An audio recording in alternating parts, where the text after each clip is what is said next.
Vamos a ver el Salmo 2.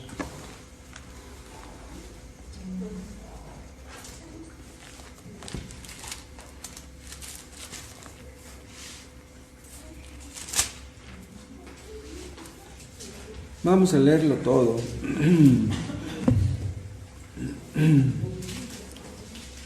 ¿Están listos? ¿Por qué se amotinan las gentes y los pueblos piensan cosas vanas? Se levantarán los reyes de la tierra y príncipes consultarán unidos contra Jehová y contra su ungido, diciendo: rompamos sus ligaduras y echemos de nosotros sus cuerdas.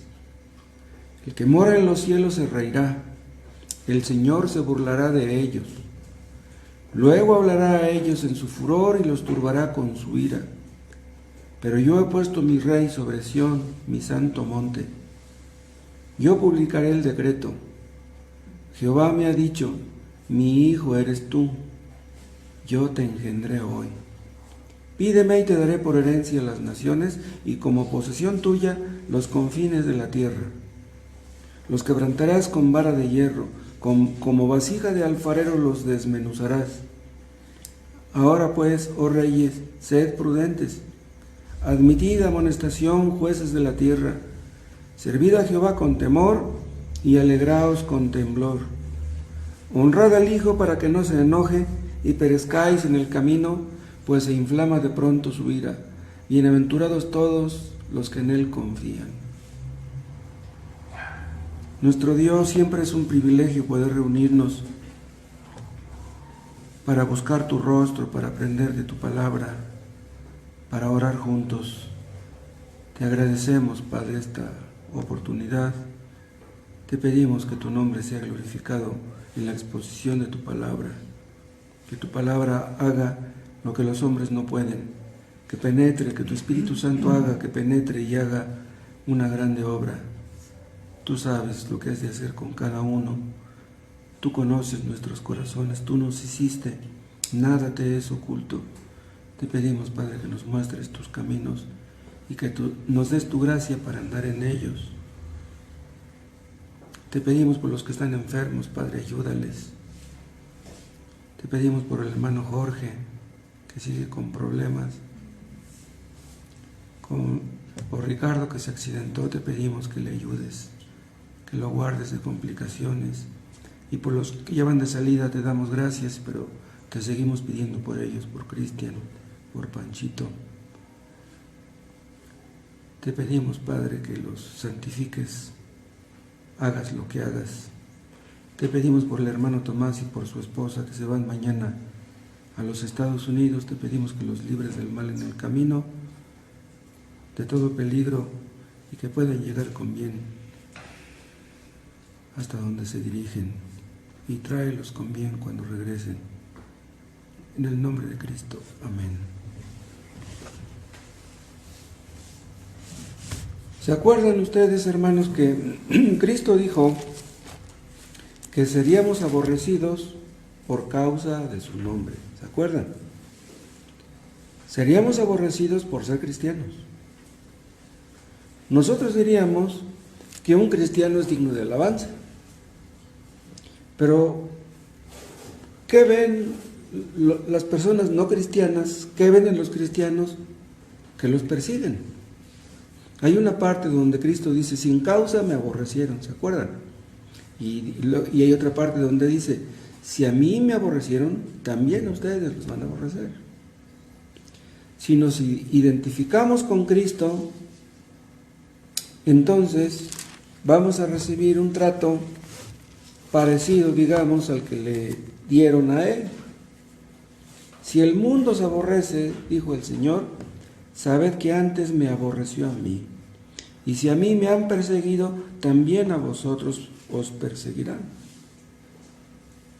¿Saben ustedes por qué el mundo aborrece a los cristianos? Porque aborrece a Dios, por eso. Este salmo habla de cómo los líderes del mundo conspirarían contra Dios.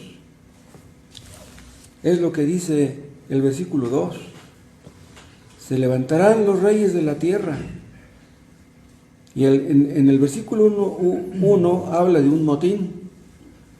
O sea, conspirarán, harán un motín en contra de Dios, dice al final del versículo 2, contra Jehová y contra su ungido. Su ungido es Cristo, nuestro príncipe, nuestro rey, nuestro sacerdote, nuestro profeta.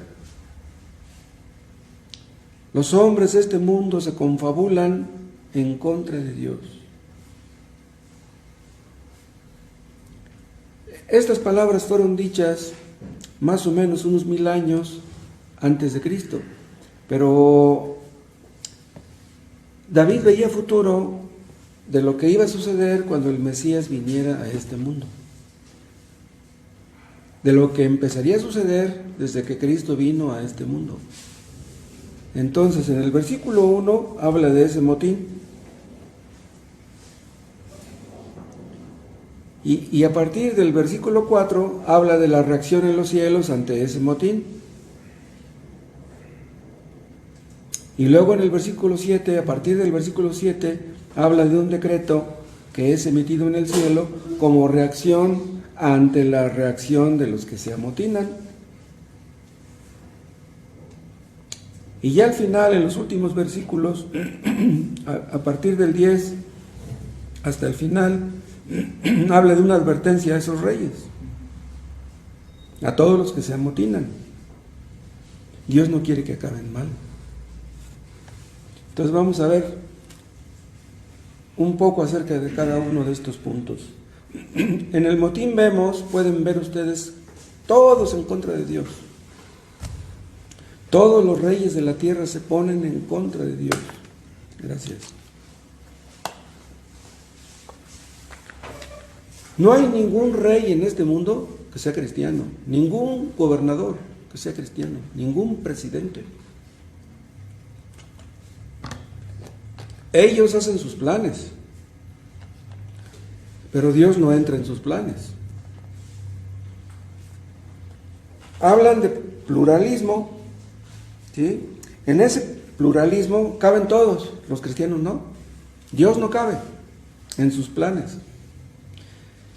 Y si los príncipes, los reyes, los presidentes hacen eso, ¿qué harán los gobernados? Si los gobernantes se oponen a Dios, ¿qué harán los gobernados? Ustedes han oído hablar del nuevo orden mundial. Eso no es nuevo, eso ya tiene muchos años. Es una conspiración. Es una conspiración en contra de Dios. Además, hay un complot en contra de las Escrituras. ¿Cómo odia el diablo la Biblia? ¿Cuánto ha hecho por destruirla, por tergiversarla? Han sacado muchas versiones de la Biblia que tienen muchas falsedades. Y yo les comentaba el otro día de la idea de lo que está sucediendo con esto de la pandemia, que con ese pretexto nos quieren quitar la libertad de expresión, nos quieren quitar la libertad económica, nos quieren quitar la libertad religiosa. ¿Recuerdan, hermanos, que la Biblia nos habla de demonios jurisdiccionales? ¿Se acuerdan de eso? Eso se puede comprobar con la Biblia. O sea, hay demonios encargados de los asuntos de las naciones, que impiden que esas naciones sean cristianas, todos en contra de Dios. Quieren acabar con Dios, quieren acabar con los cristianos, quieren acabar con el cristianismo. Vean al final del versículo 2, dice, príncipes consultarán unidos contra Jehová y contra su ungido. Esta palabra ungido quiere decir, según el hebreo, el Mesías, o según el griego, se refiere a Cristo. Contra Jehová y contra Cristo. Todo mundo en contra de Dios. Pero vean, este mundo está muy dividido. Los hombres egoístas, pues cada quien quiere jalar agua para su molino. Unos buscan una cosa, otros buscan otra. Cada quien tiene su propia agenda. Pero saben que para ponerse en contra de Dios se unen. Lo mismo que pasó en tiempos de Cristo. Los fariseos, los saduceos, los políticos, todos estaban divididos. No se hablaban unos con otros, no creían lo mismo. Pero para matar a Cristo todos se pusieron de acuerdo. ¿Se acuerdan que después de que Cristo murió y resucitó, Pedro y Juan predicaban con denuedo? Entonces a los fariseos no les gustó, los agarraron, los encarcelaron. Pero como estaba fresco lo que había sucedido, tenían miedo de ponerse en contra de los cristianos, entonces los dejaron libres, pero los amenazaron. Les dijeron que no predicaran en el nombre de Cristo. Y después de que Pedro y Juan salieron libres, fueron con los hermanos y vean lo que les dijeron. Vean en Hechos, en el capítulo 4, esto que vamos a leer ocurrió cuando Pedro y Juan salieron de la cárcel y fueron amenazados. Juan 4, empezamos la lectura en el versículo 23. Y puestos en libertad, Pedro y Juan vinieron a los suyos, a los hermanos, y contaron todo lo que los principales sacerdotes y los ancianos les habían dicho. Y ellos, habiéndolo oído, alzaron unánimes la voz a Dios y dijeron: soberano Señor. Vean qué frase están usando. Soberano Señor, o sea, estos que nos amenazan, estos gobernantes, estos líderes, no son soberanos. El soberano eres tú. Soberano Señor, tú eres el Dios que hiciste el cielo y la tierra, el mar y todo lo que en ellos hay. Que por boca de David tu siervo dijiste: ¿por qué se amotinan las gentes y los pueblos piensan cosas vanas? Se reunieron los reyes de la tierra y los príncipes se juntaron en uno contra el Señor y contra su Cristo. ¿De qué están hablando aquí Pedro y Juan? De lo que dice el Salmo 2. Nada más que aquí, donde dice al final del versículo 6, ya no dicen contra el Señor y contra su ungido, dice contra el Señor y contra su Cristo. O sea, el hecho de que los hayan amenazado de no predicar el Evangelio,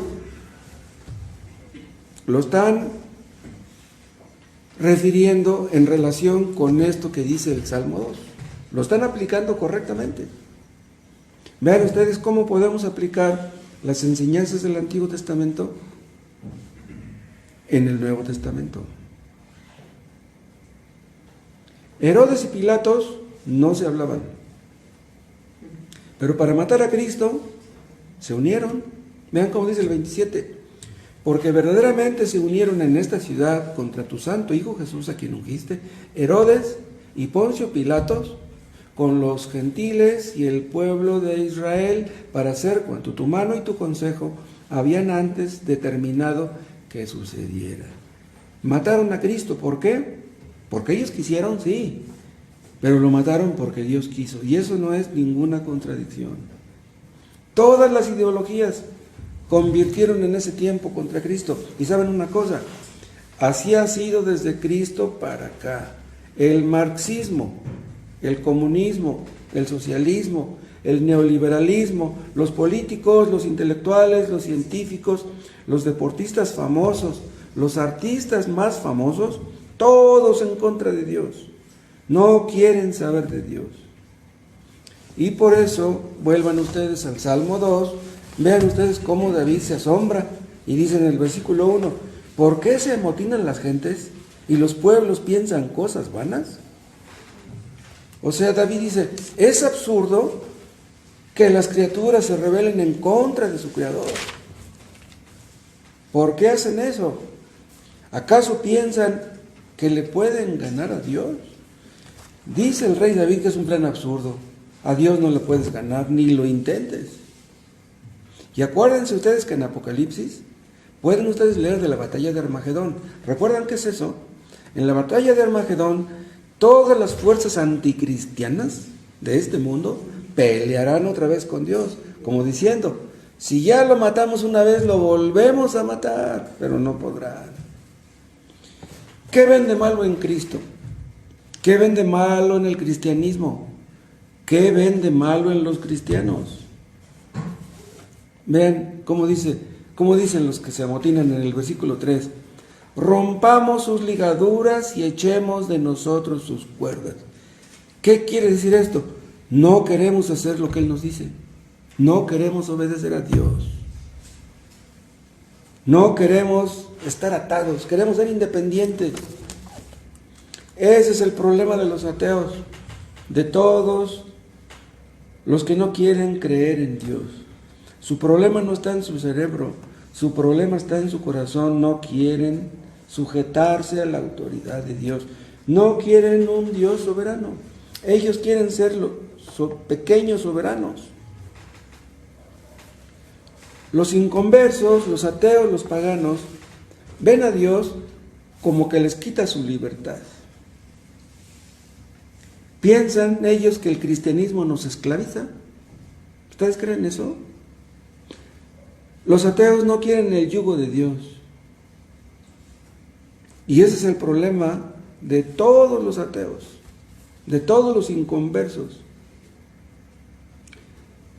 ¿Saben ustedes han escuchado cuál era la premisa de la Revolución Francesa, de los que empezaron la Revolución Francesa? Querían quitar de los hombres la idea de Dios. No queremos que piensen en Dios. Vamos a quitar de la mente de los hombres toda idea de Dios. Cerraron los templos. Exaltaron la razón humana. Los descendientes de los que mataron 200,000 hugonotes en la noche de San Bartolomé. Pero repito la pregunta, ¿por qué no quieren, por qué están en contra de Dios? Si la palabra de Dios, o más bien, si Dios en su palabra nos diera sugerencias, nos diera su opinión, nos diera buenos consejos, la gente no se opondría a Él. Pero la gente se opone a Dios porque Dios nos ordena las cosas. Ese es el problema. Si Dios usara su poder para bendecirnos, los hombres no se opondrían a que fuera todopoderoso. Si Dios quisiera sanar a todos los enfermos, prosperar a todos los pobres, la gente no se opondría a eso. Si Dios quisiera eso, estarían de acuerdo con las Escrituras. Pero el problema de ellos es que quieren un Dios a su gusto, un Dios que les complazca, un Dios que sane sus enfermedades, un Dios que les prospere. Vean, los hombres no tienen un problema con el hecho de que Dios exista. Los deístas creen que Dios existe. Los deístas son esas personas que dicen, por ejemplo, yo creo en un poder superior. Son muchos los que creen en eso. Pero tú pregúntale a una de esas personas, oye, ¿y para ti quién es tu poder superior? Ahí ya no van a saber contestar. No, tú puedes creer en el que tú quieras. Ellos no quieren un Dios personal. Ellos no quieren un Dios a quien tengan que obedecer. Los hombres no tienen un problema con el hecho de que Dios existe. El hombre es un ser religioso por naturaleza. Ustedes pregúntenle a un testigo de Jehová, pregúntenle a un mormón, si es enemigo de Dios, pregúntenle, ¿qué van a decir? Dicen, no, pues ¿cómo crees? No, yo no soy un enemigo de Dios, pero lo son. Esas personas son enemigos de Dios, odian a Dios. Muchos están dispuestos a tener una religión y a leer la Biblia. Pero obedecer al Dios de la Biblia, eso ya es otra cosa. No quieren obedecer al Dios de la Biblia y ese Dios es el único Dios verdadero. Y eso es exactamente lo que no les gusta. Alguien le dijo a un conocido mío, le dijo, yo creo mucho en Dios. ¿Y saben qué le dijo mi amigo? Ah, qué bueno que tú crees mucho en Dios. Dice, ¿y en cuál Dios crees? Y se confundió y ya no sabía qué contestar. Y dice, pues yo creo en Jesús, ya después de un rato. Dice, creo en Jesús.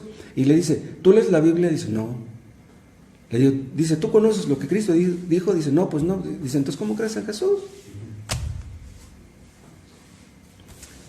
En el versículo 2 dice, príncipes consultarán unidos contra Jehová y contra su ungido.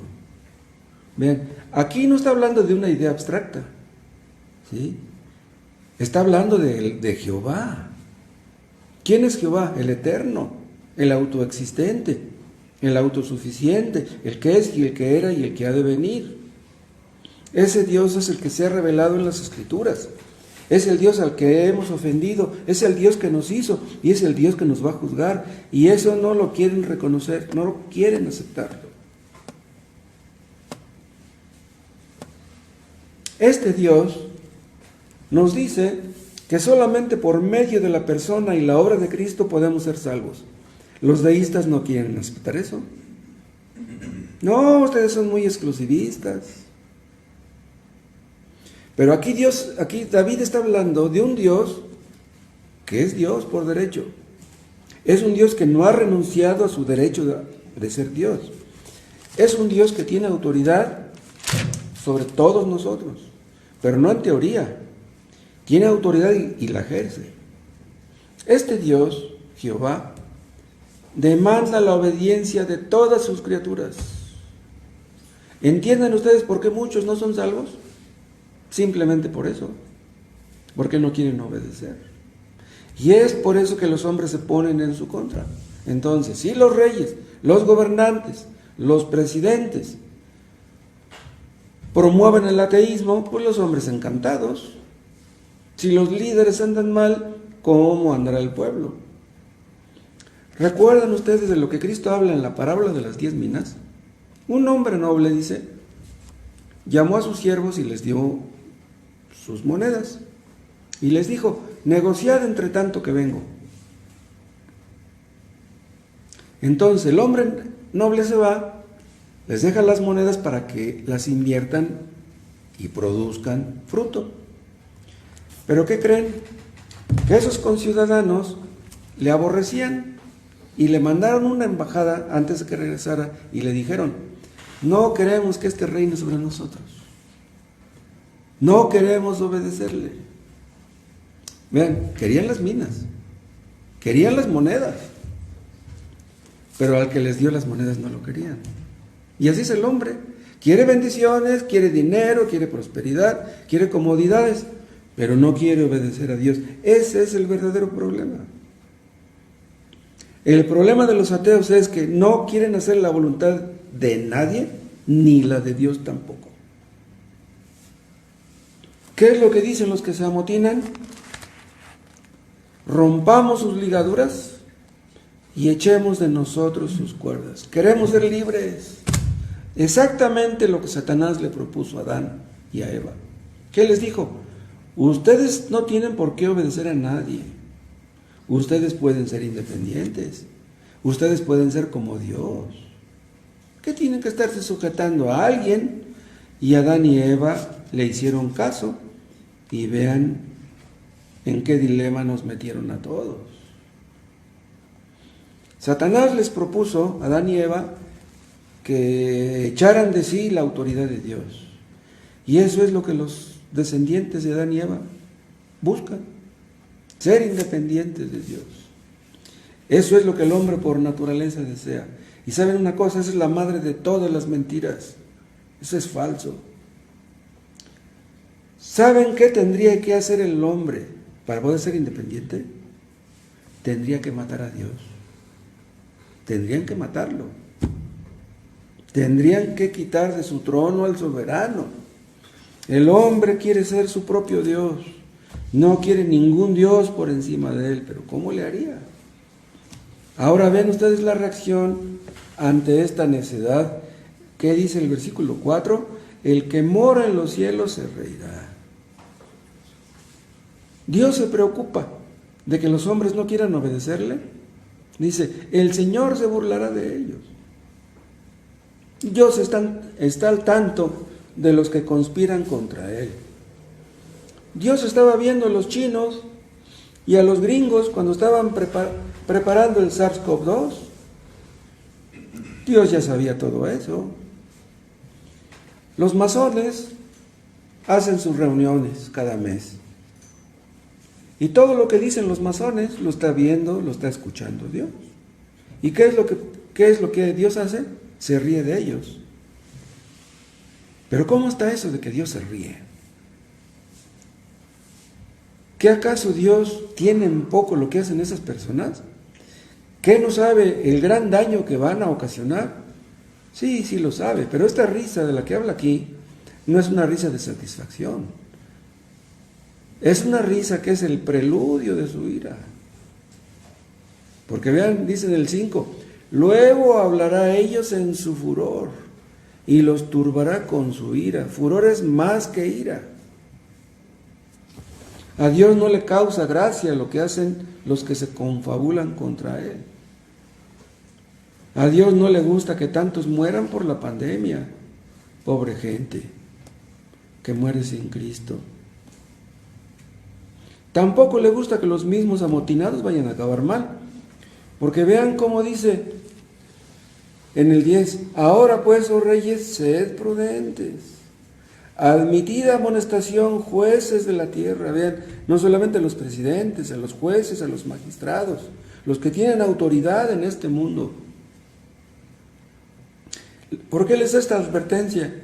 Porque no quiere que acaben mal. A Dios no le gusta que los hombres acaben mal. Son sus criaturas. No son sus hijos, pero son sus criaturas. La ira de Dios es una muestra de que Dios aborrece el pecado. Es lo que el pecado merece. El pecado destruye. El pecado contamina, contagia todo lo que toca. Muchos malinterpretan la paciencia de Dios. Asaltaron el Capitolio. ¿Y qué hizo Dios? Nada. No ha hecho nada. Las cosas siguen igual. ¿Qué ha hecho con los científicos que se jactan de haber provocado el coronavirus? No ha hecho nada. ¿Pero por qué no ha hecho nada? Porque Dios es paciente. Pero el hecho de que Dios sea paciente no quiere decir que va a serlo siempre. Dice Romanos 2, dice el apóstol Pablo en Romanos 2, que la paciencia de Dios tiene el objeto de conducir a los hombres al arrepentimiento. A Dios no le gusta que los hombres vayan al infierno, pero la paciencia de Dios se acabará. O menosprecias las riquezas de su benignidad, paciencia y longanimidad, ignorando que su benignidad te guía al arrepentimiento. Pero por tu dureza y por tu corazón no arrepentido, atesoras para ti mismo ira para el día de la ira y de la revelación del justo juicio de Dios, el cual pagará a cada uno según sus obras. Romanos 2. ¿Qué quiere decir todo esto? Que nosotros no estamos para juzgar a Dios. Él es el que nos va a juzgar a nosotros. Entonces, si tú no quieres obedecer a Dios, Él no pierde nada, pero tú pierdes mucho. De todas maneras, aunque los hombres se pongan en contra de Dios, Dios va a cumplir sus propósitos. Lo que Él se propuso desde la eternidad lo hará. Y vean cómo dice en el versículo 6. Dice, pero yo he puesto mi rey sobre Sión, mi santo monte. Este versículo 6 podríamos ponerlo después del 3. Vean. O sea, en el 3 dice, rompamos sus ligaduras, echemos de nosotros sus cuerdas. Y relaciónenlo con el 6, dice, pero yo he puesto mi rey sobre Sión. Ah, ¿no quieren obedecerme? No importa, yo he puesto mi rey sobre Sión, aunque ustedes no quieran. Aunque ustedes se opongan, aunque ustedes estén medio locos, de todos modos yo ya puse mi rey sobre Sión. Eso es exactamente lo que Dios planeó desde la eternidad y lo hizo. Entonces les está diciendo, aunque ustedes tienen el poder en la tierra, aunque ustedes creen ser los dueños de la tierra, yo ya puse mi rey sobre Sión. Ahora vean, Dios puso a Cristo como rey en Sión. ¿Consultó con nosotros para eso? ¿Nos pidió nuestra opinión? Herodes hizo mucho por matar al niño Jesús, pero no pudo. Satanás siempre trató de acabar con el cristianismo y nunca ha podido. Dios no nos pide por favor, que nos humillemos ante este Rey que Él ha puesto en Sión. Dios no nos pide que por favor creamos en Cristo. Cristo es nuestro Rey, nos guste o no. Él es el Señor de los señores, nos guste o no. Y si alguno de ustedes que está escuchando esto no quiere obedecer a este Rey, Él no pierde nada, pero ustedes pierden mucho. Los judíos mataron a Cristo, lo llevaron a la cruz. Y ellos pensaban que matándolo, por fin se iban a deshacer de Él. Pero ¿saben qué? Lo que ellos hicieron fue el pretexto, fue el medio para que Cristo fuera coronado como Rey.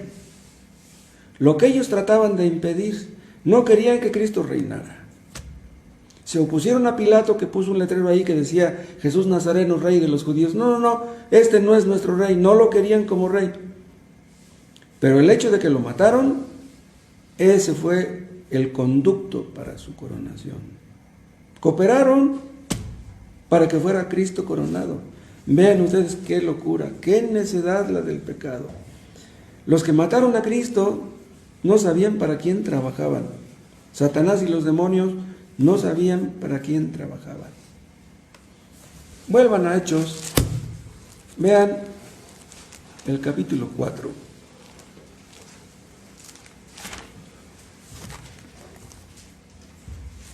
Ya vimos el 25 y el 26. El 27 ya lo vimos, pero vamos a leerlo de nuevo. Porque verdaderamente se unieron en esta ciudad contra tu santo Hijo Jesús, a quien ungiste, Herodes y Poncio Pilato con los gentiles y el pueblo de Israel. ¿Para qué? ¿Se unieron para qué? Para hacer cuanto tu mano y tu consejo habían antes determinado que sucediera. Vean, aquí la palabra determinado es la palabra proorizo. Esta palabra se puede traducir como predestinado, o sea, para hacer cuanto tu mano y tu consejo habían antes predestinado que sucediera. ¿Qué fue lo que Dios predestinó? Que Cristo muriera en la cruz. Los judíos mataron a Cristo, pero eso es exactamente lo que Dios quería. El diablo estaba bien feliz de que estaban matando a Jesús, pero él pensaba que iba a ser su gran victoria, pero en realidad se convirtió en su más grande derrota. Cristo se humilló, Cristo no se defendió, Cristo no defendió sus derechos, y esa humillación fue el camino de su exaltación. Hermanos, eso nos dice mucho a nosotros. Cristo fue exaltado hasta lo más alto, porque se humilló hasta lo más bajo. ¿Entienden ustedes qué tenemos que hacer si queremos ser exaltados? Tenemos que humillarnos. Cristo tomó forma de siervo, pero Él no era siervo de nadie. Murió en la cruz, pero no tenía por qué haber muerto. Pero murió, ya saben ustedes por qué. Pero Cristo murió en la cruz, pero eso no es todo. Vean ustedes en Filipenses capítulo 2.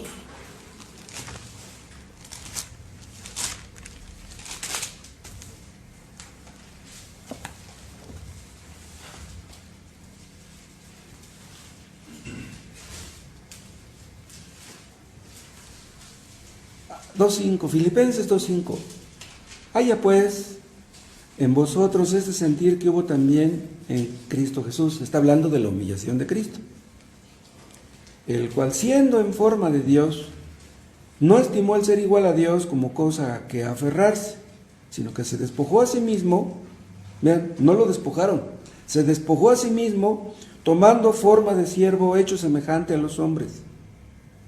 Y estando en la condición de hombre, se humilló a sí mismo, haciéndose obediente hasta la muerte y muerte de cruz. ¿Ven? Aquí donde dice obediente hasta la muerte y muerte de cruz, pues hasta ahí se ve medio lóbrego el asunto, medio triste. Pero vean lo que dice el 9. Por lo cual Dios también le exaltó hasta lo sumo, hasta lo más alto. Y le dio un nombre que es sobre todo nombre, para que en el nombre de Jesús se doble toda rodilla de los que están en los cielos y en la tierra y debajo de la tierra, y toda lengua confiese que Jesucristo es el Señor, para gloria de Dios Padre. toda lengua, todo mundo reconocerá que Cristo es el Señor. Cristo es el Curios, el soberano de todos los seres humanos.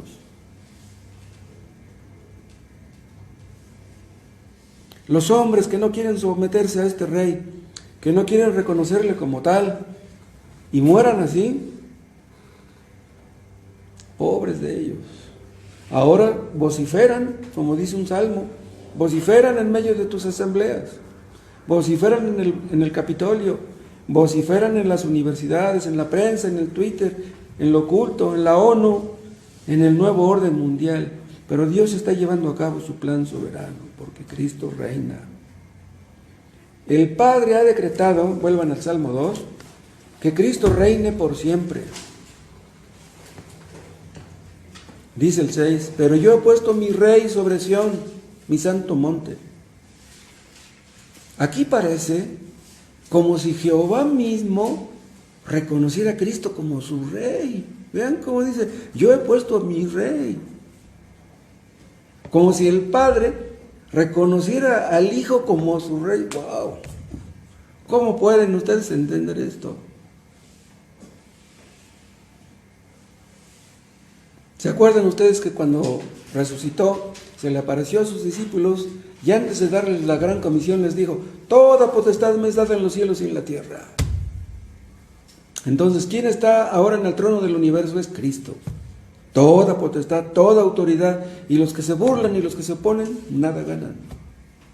El reino de las tinieblas puede mucho, hace mucho, pero no puede detener el avance del reino de la luz. Porque está escrito que las puertas del Hades no prevalecerán en contra de la iglesia. La iglesia va hacia adelante y las puertas del infierno no pueden detenerla. Ahora vean en tercer lugar el decreto que Dios ha emitido. Vean en el 7, yo publicaré el decreto. ¿Quién está hablando aquí? Yo publicaré el decreto. Es Cristo. Diríamos que es el Padre, pero no, es Cristo, porque vean cómo dice, yo publicaré el decreto. Jehová me ha dicho, mi hijo eres tú, yo te engendré hoy. ¿Quién es el que emite un decreto? Una persona con una autoridad incuestionable. Ahora, en este mundo los reyes, los presidentes emiten decretos, pero pueden ser cuestionables. Pueden emitir un decreto que a lo mejor por algún motivo u otro no se puede llevar a cabo, pero este decreto nadie puede impedirlo. Jehová me ha dicho, mi hijo eres tú, yo te engendré hoy. El decreto de Dios no es como el decreto de los reyes de este mundo.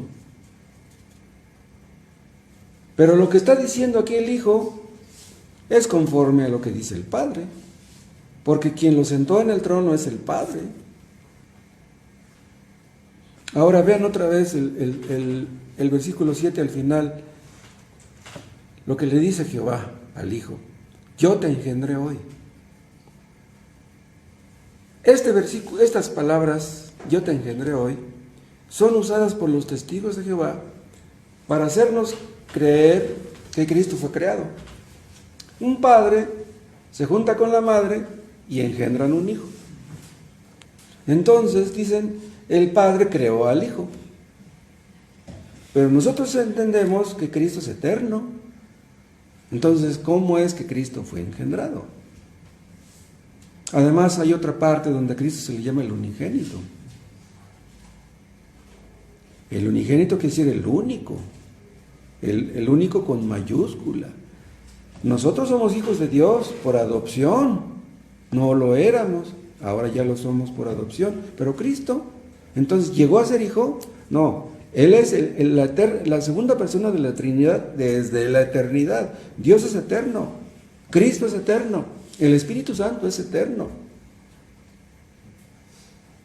Pero ¿cómo es que fue engendrado? No se les olvide, hermanos, que la Biblia se interpreta a sí misma. Dios hizo un pacto con David, ¿se acuerdan? Lo que se conoce como el pacto davídico. Véanlo en 2 de Samuel.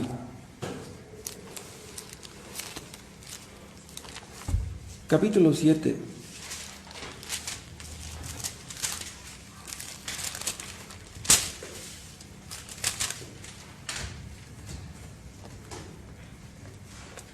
Aquí Dios le está hablando a David. Este es el pacto davídico. Segunda de Samuel 7:12. Y cuando tus días sean cumplidos y duermas con tus padres, yo levantaré después de ti a uno de tu linaje, el cual procederá de tus entrañas, y afirmaré su reino. Diríamos que está hablando de Salomón, ¿no? Pero vean cómo dice el 13. Aquí ya no está hablando de Salomón, aquí ya está hablando de Jesús. Vean lo que dice.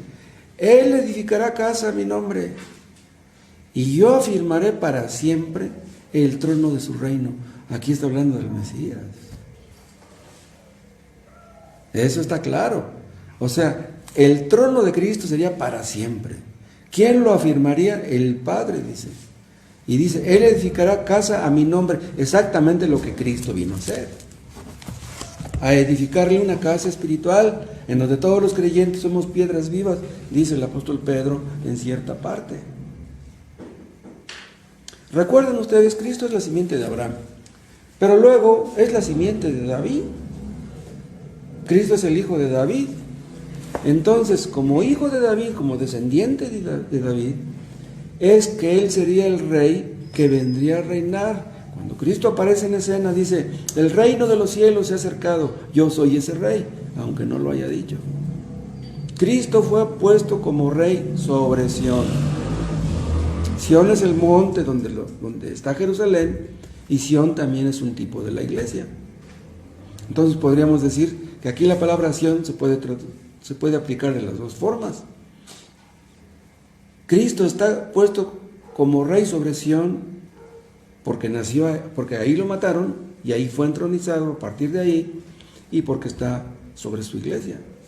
Pero ¿cuándo fue puesto? Véanlo en Hechos, en el capítulo 13.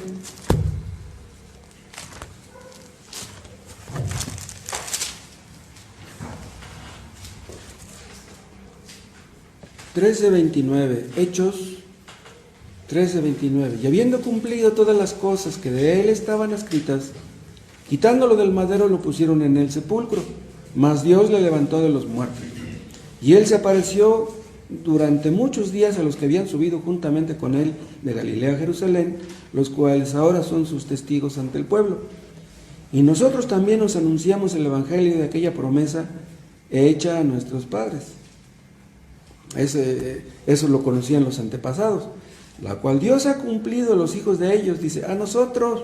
O sea, la promesa que Dios hizo a nuestros antepasados la ha cumplido ahora, dice.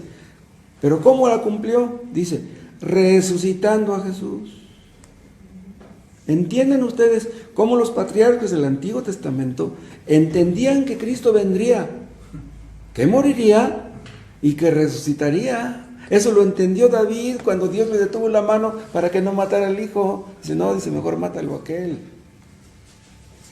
Dice el 33, la cual promesa Dios ha cumplido a los hijos de ellos, a nosotros, resucitando a Jesús, como está escrito también en el Salmo 2. Mi hijo eres tú, yo te he engendrado hoy. Vean, como si antes de morir en la cruz y resucitar no hubiera sido su hijo. ¿Entienden? Antes de morir en la cruz y de resucitar, Cristo era hijo de Dios. ¿Sí? Pero cuando resucitó con un cuerpo humano. Entonces, el que se convierte en hijo de Dios ya no nomás es el que ya era antes, sino que Él es el que es ahora, que ya resucitó con un cuerpo de hombre. ¿Quién está sentado en el trono del cielo? Es un hombre. El que intercede por nosotros, nuestra cabeza, es un hombre como nosotros. ¿Quién puede entender esto? Entonces, pero vamos a leer de nuevo. La cual Dios ha cumplido a los hijos de ellos, a nosotros, resucitando a Jesús, como está escrito también en el Salmo 2. Mi hijo eres tú, yo te he engendrado hoy. Dice, como está escrito en el Salmo 2. ¿Qué quiere decir esto? Que cuando se escribió el libro de los Hechos, el Salmo 2 ya era el Salmo 2. O sea, Que no después, cuando se pusieron todos los libros en orden, pues a alguien se le ocurrió poner este Salmo 2, pues a este le vamos a poner el número 2, no. El Salmo segundo es el Salmo segundo porque Dios quiso que fuera el Salmo segundo. ¿Entienden? Bueno, pues cuando Cristo resucitó, sí, en un sentido es que el Padre lo engendró. Ahora, podríamos decir también que lo engendró cuando estaba en el vientre de María, ¿o no? Aquí hay cosas que no alcanzamos a entender, hermanos, la verdad.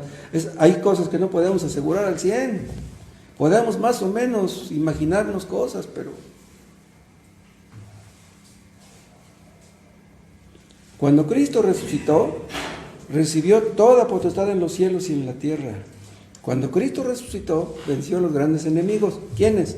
El pecado, el diablo, la muerte, el infierno. Ahora vean otro texto en Romanos, en el capítulo 1.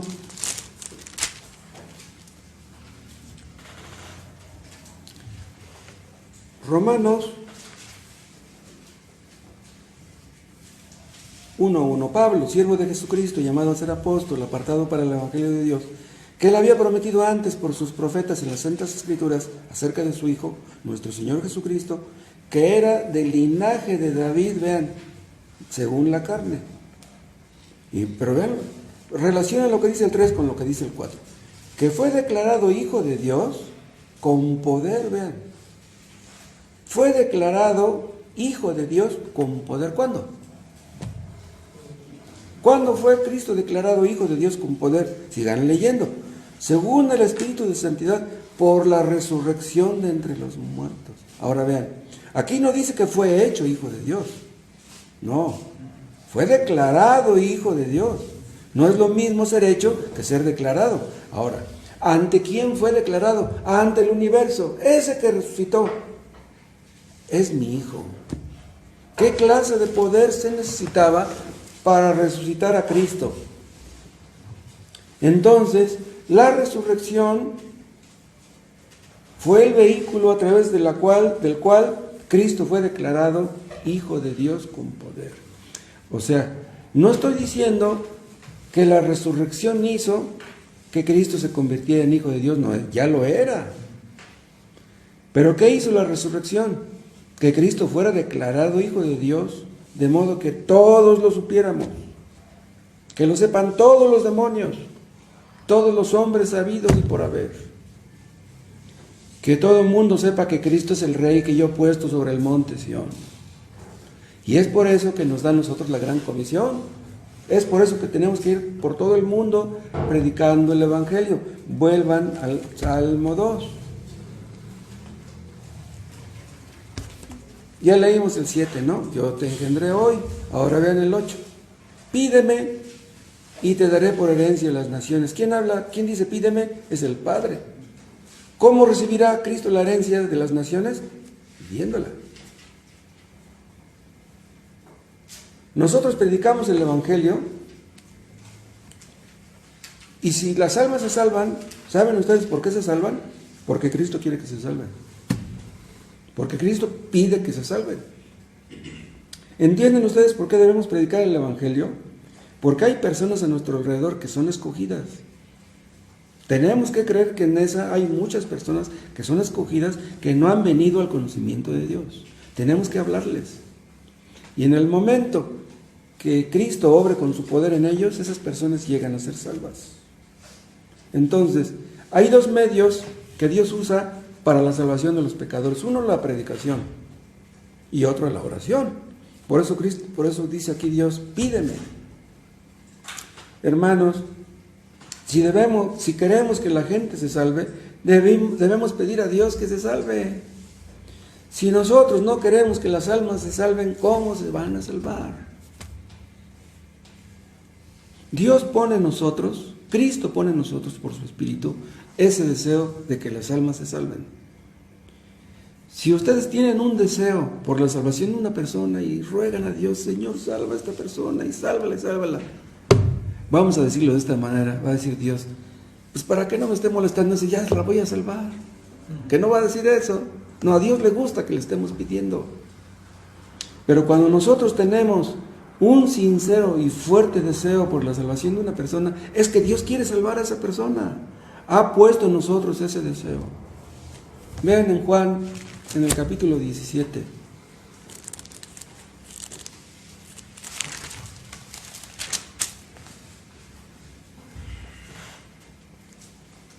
Juan 17:20.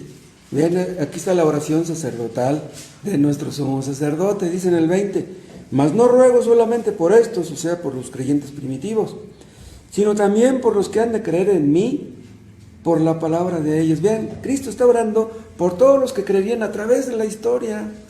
Vean una cosa, si nosotros somos creyentes aquí en esa, si llegamos a ser salvos aquí en esa, es porque Cristo lo pidió por nosotros desde la eternidad. ¡Wow! Cristo está pidiendo lo que Dios le dijo que pidiera. ¿Qué le dijo? Pídeme y te daré por herencia las naciones. Vean, entre paréntesis, aquí está un pequeño modelo de oración. Porque si dice pídeme, ¿cómo es que Cristo pide? Ah, porque el Padre le dijo. O sea, si nosotros vamos a orar, debemos pedir lo que Dios dice. No vamos a pedir lo que se nos ocurra. ¿Cuál es una oración verdadera? La que se sujeta a lo que está escrito. Señor, tú dijiste, aquí está tu promesa, aquí está tu palabra. No vamos a pedir algo que se nos ocurra simplemente buscando nuestra propia gloria. Si el Evangelio llegó a México, fue porque Cristo se lo pidió. Me dijo este amigo Antonio de Zacapuastla que quiere escribir un libro donde puedan los hombres saber cómo fue que el cristianismo verdadero llegó a México. Digo, buena idea. Hay algo ya que se ha escrito acerca del asunto. Quién sabe si se puede ir todavía más lejos. Los creyentes que estamos aquí en esa somos el resultado de lo que dice este versículo 8. Pídeme y te daré por herencia las naciones, y como posesión tuya los confines de la tierra. Hay creyentes en todos los países del mundo. Vean, también implica esto que Dios está muy interesado en el avance de las misiones. El otro día yo les comentaba que hay más o menos 10,000 misioneros gringos en todo el mundo. Es increíble.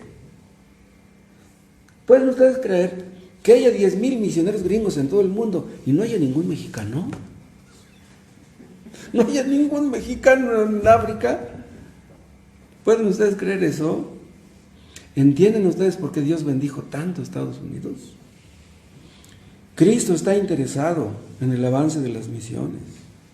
Hay una parte donde Pablo dice: todo lo sufro por amor de los escogidos. ¿Pero por qué sufría por los escogidos? Alguien pudiera decir: bueno, pues ¿para qué te preocupas, Pablo? Son escogidos, pues van a ser escogidos, van a ser salvos. ¿Para qué te preocupas tú? Dios ha escogido quiénes van a ser salvos y cuántos. Pero también ha establecido los medios. ¿Qué debemos hacer? Debemos predicar y debemos evangelizar. Debemos orar. El diablo no quiere que la gente se salve, los demonios tampoco, los gobernantes tampoco, los hombres mismos no quieren ser salvos. Pero Cristo va a salvar a sus escogidos, llueva o truene. Algunos han entrado en el reino de Ciudad Neza, pero más van a entrar todavía. Y esto va a continuar hasta que el mundo se acabe, hasta que el último de los escogidos sea salvo. Muchos van a ser salvos por la buena, pero ¿saben una cosa? Muchos van a reconocer que Cristo es Rey por la mala. Los que son salvos por la buena son los que doblan sus rodillas y le piden perdón y creen en Cristo. Pero los que van a doblar sus rodillas por la mala son los que dicen Filipenses 2. ¿Quieren volver a Filipenses 2?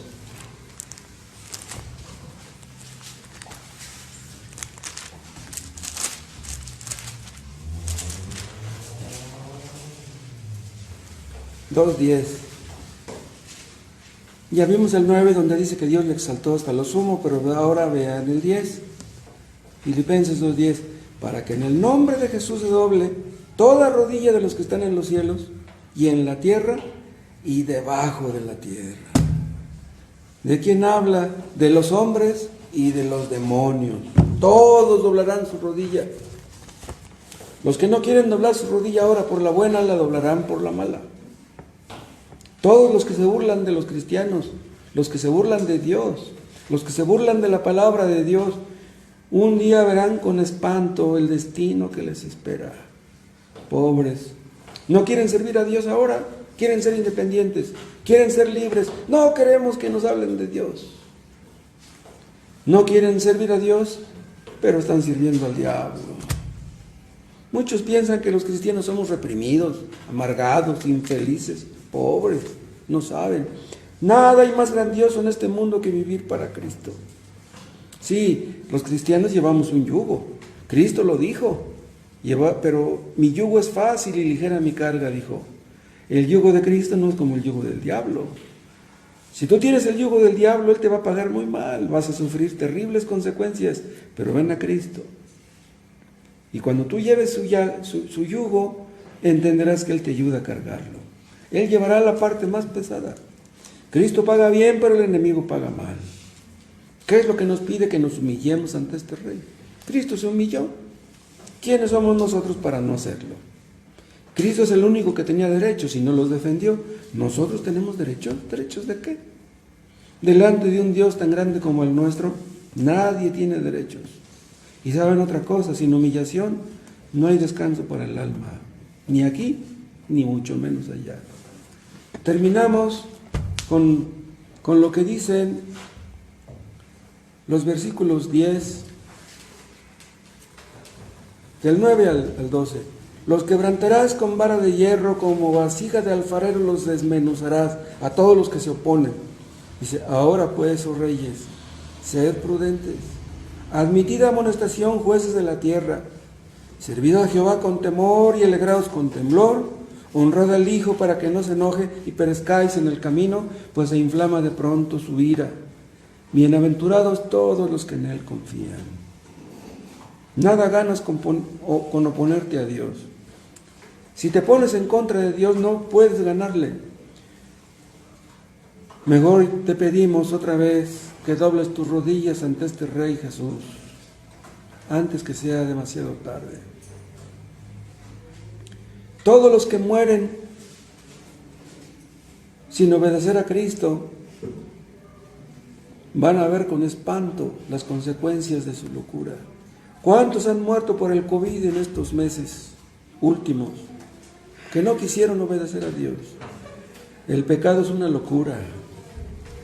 Los que no quieren obedecer a Dios creen que están bien, creen que es lo mejor, quieren ser felices, quieren disfrutar de la vida, pero no saben que su disfrute es una locura. Le pedimos a Dios que les ayude a volver en ustedes mismos. El pecado es una locura. Le pedimos a Dios que les ayude a arrepentirse. Le pedimos a Dios que les dé un corazón de carne y que les quite el corazón de piedra. Te damos gracias, Padre. Ayúdales. Ayúdales, Dios, porque sin tu ayuda ellos perecerán.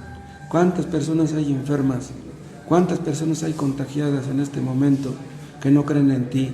Te pedimos, Padre, que uses este contagio, que uses este coronavirus para poner en muchos el deseo de buscarte, de leer tu palabra. Ayúdales a creer en ella y a obedecerte. Salva a muchos en este país. Has salvado a muchos en esa, salva a muchos más, Padre. Te pedimos que tu nombre sea glorificado con la salvación de muchos. Y ayúdanos, Dios, a ver nuestra responsabilidad de evangelizar. Te lo pedimos en el nombre de Jesús. Amén.